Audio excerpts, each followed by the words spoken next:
Hello students, welcome back to the channel. आज इस video में क्लास 10th का चैप्टर फर्स्ट केमिस्ट्री का जो है मैं वो स्टार्ट करने जा रही हूँ। और चैप्टर को स्टार्ट करने से पहले आपको पता ही है कि मैं उसका इंट्रोडक्शन देती हूँ। So this is an introductory video. इस वीडियो के ज़रिए आपको ये पता चल जाएगा कि इस चैप्टर के अंतर्गत आपको कौन कौन से टॉपिक स्टडीज़ करने हैं। ठीक है, so first your topic is that types of changes. ठीक है, types of changes. So students, हमारे आसपास जो चेंजेस होते हैं वो क्या सिर्फ केमिकल चेंज होते हैं, उसके अलावा कोई और चेंज नहीं होता है? सो ऐसा बिल्कुल नहीं है। हमारे आसपास लगभग 3 प्रकार के चेंजेस होते हैं। और वो कौन कौन से चेंजेस हैं? पहला जो है वो फिजिकल चेंज है, दूसरा जो है वो केमिकल चेंज है, और लास्ट जो है वो रेडियो एक्टिव चेंज होता है।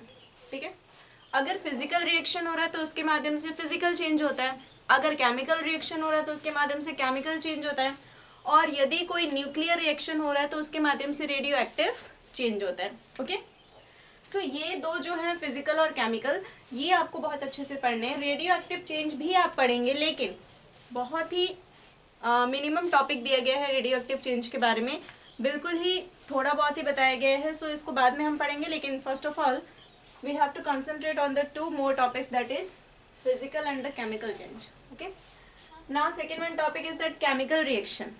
क्लास 9th में भी आपने पढ़ा था केमिकल रिएक्शंस। ठीक है, केमिकल रिएक्शंस में क्या होते थे? रिएक्टेंट्स होते थे, और जब रिएक्टेंट्स आपस में रिएक्ट करते थे तो वो प्रोडक्ट बनाते थे।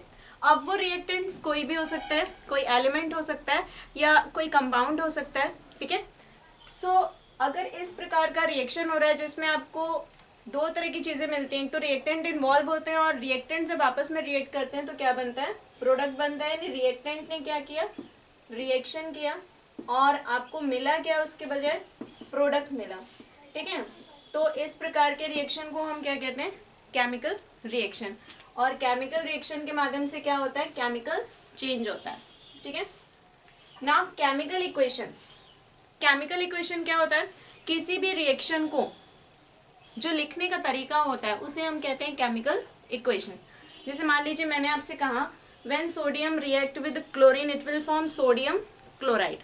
तो अगर मैं आपसे कहूँ कि इसको सिंपली एक लाइन में आप लिख करके दिखाइए, मैंने इतना बड़ा स्टेटमेंट दिया है, when sodium react with chlorine it will form sodium chloride, यानी NaCl, जो कि कॉमन सॉल्ट आप यूज़ करते हैं अपने घर में। ठीक है, डोमेस्टिक सॉल्ट जो होता है।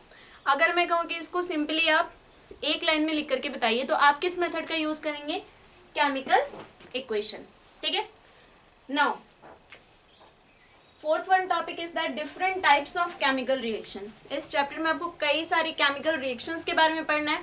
कॉम्बिनेशन रिएक्शन है, डिकम्पोजिशन रिएक्शन है, डिस्प्लेसमेंट रिएक्शन है, ऑक्सीडेशन है, रिडक्शन है, रिडॉक्स रिएक्शन है। ठीक है, तो कई सारे अलग अलग रिएक्शंस के बारे में पढ़ना है, एक एक करके हम सबको पढ़ेंगे।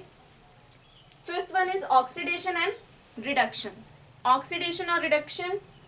और जो 6th वन है आपका ऑक्सीडाइजिंग है, रिड्यूसिंग एजेंट। ये दोनों टॉपिक जो है ये मोर इम्पॉर्टेंट है। ठीक है, एग्जामिनेशन पॉइंट ऑफ व्यू से बहुत ही ज़्यादा इंपॉर्टेंट है, इससे हमेशा क्वेश्चंस आते हैं। Oxidation and reduction. ऑक्सीडेशन याद रखिएगा ऑक्सीजन से रिलेट कर रहा है, और हाइड्रोजन, ये 2 एलिमेंट्स होते हैं, इन दोनों से ये स्टेटमेंट रिलेटेड करता है। Oxidation and reduction related with hydrogen and oxygen. ठीक है, ऑक्सीडाइजिंग एंड रिड्यूसिंग एजेंट, ये भी बहुत इंपॉर्टेंट टॉपिक है, क्योंकि आपको एग्जामिनेशन में क्या मिलेगा? एक केमिकल इक्वेशन मिलेगा, और उसमें पूछेगा कि ऑक्सीडाइजिंग एजेंट कौन सा और रिड्यूसिंग एजेंट कौन सा है, तो उसमें आपको फाइंड आउट करना होगा। So this is also one most important topic. 7th one is that balancing of chemical equation. किसी भी केमिकल इक्वेशन को हम बैलेंस कैसे कर सकते हैं, ताकि राइट साइड और लेफ्ट साइड, ठीक है, राइट हैंड साइड और left hand side, number of atoms बिल्कुल इक्वल हो। जैसे मान लीजिए मैंने कहा sodium react with chlorine it will form sodium chloride. ठीक है, तो अब इसे हम बैलेंस कैसे करेंगे? आपको पता है क्लोरीन किससे रिप्रेजेंट किया जाता है? Cl2 से। सो यहाँ पर क्लोरीन आपका 2 है। ओके, और यहाँ पर भी अगर हम 2 लगा देंगे तो ये फॉर्मूला सोडियम क्लोराइड का परफेक्ट नहीं होगा, तो हमें क्या करना पड़ेगा? 2 यहाँ पर लगाना पड़ेगा। तो अगर यहाँ पर हम 2 लगाते हैं तो क्लोरीन 2 हो जाता है, लेकिन सोडियम भी हमारा 2 हो जाता है। तो इसके लिए हमें सोडियम के इधर भी 2 लगाना होगा, यानी रिएक्टेंट साइड में भी आप 2 लगाएंगे। तो अब आप देख सकते हैं ना, राइट हैंड साइड जो है या रिएक्टेंट साइड जो है और प्रोडक्ट साइड जो है, ठीक है। यहाँ पर दोनों में जो नंबर ऑफ एटम्स है एलिमेंट्स के वो बिल्कुल इक्वल हैं। जैसे यहाँ पर सोडियम कितना है, 2 है, यहाँ पर भी सोडियम कितना है, 2 है, यहाँ पे क्लोरीन 2 है और यहाँ पर भी क्लोरीन 2 है। तो इस प्रकार से हम जब रिएक्शन को बैलेंस करते हैं तो उसी को हम कहते हैं बैलेंसिंग ऑफ केमिकल इक्वेशन। ठीक है, यानी केमिकल इक्वेशन जो ये लिखा हुआ है इसको क्या किया है आपने, बैलेंस किया है। Now 8th one is corrosion and rusting. Corrosion और रस्टिंग भी आपको पता है, ठीक है। अगर सिंप्लीफाई करके मैं बोलूँ तो इसे जंग कहते हैं, जो आपके लोहे की चीज़ों में जो मूर्छा लगता है, ठीक है, जो जंग लगता है, वो भी एक प्रकार का केमिकल रिएक्शन होता है। सो इसके बारे में स्टडी करेंगे। 9th one is rancidity.